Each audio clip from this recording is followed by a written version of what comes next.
What is up, you horror nerds? It is me, your host once again, Jeremiah Duncan. Welcome back to the channel. Today's review is a letdown. These are the type of films that I suffer through and I drag myself across the finish line to finish so that you don't have to. So you're welcome. I sacrifice myself for you. I'm talking about the 2021 release of Skinwalker. Now you may say, but Jeremiah, skinwalkers are super cool. I've heard of Skinwalker Ranch.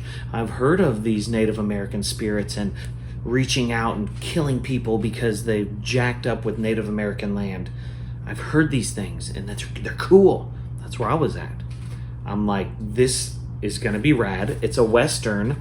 So yeah, the Native American spirit's gonna jack you up because you're trying to take over the West. Well, lo and behold, this thing that ran at an hour and 34 minutes and was not rated is not worth your time. I'm giving it a 3 out of 10. It currently made its way up onto my list of top 10 movies not to watch in 2023 that I have watched for you. If you haven't heard of this, here's what it's about. After looting a Native American burial site, a hunter unleashes the legendary Skinwalker, a shape-shifting demon, onto an unsuspecting world.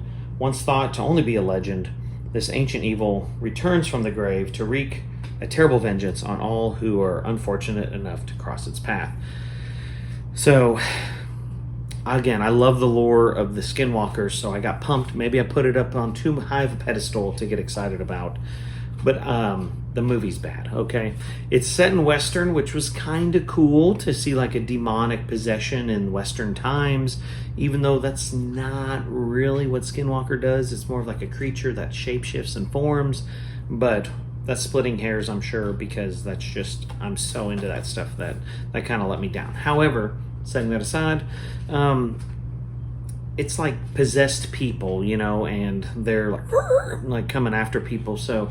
And the special effects really weren't that great. The story is dull as a knife that's been used for 50 years, and it's just awful. It dragged on. I will never get that time back from my life, but here we are. Now, with that being said, the cinematography of the film is not bad, but it definitely drags on, and it kills your enjoyment for life. So beware of terrible acting, and Western fans and horror fans unite to not waste your time. I'm still going to give it a 3 out of 10 because of the cinematography, and it was shot beautifully, so it's not the worst thing I've ever seen, but it's definitely not worth your time. Skinwalker, 2021 release. If you've seen it, comment below. I'd love to hear your thoughts. Like, subscribe, hit the death bell for notifications. I appreciate y'all. I got more of these. I'm looking out for you. Stick around.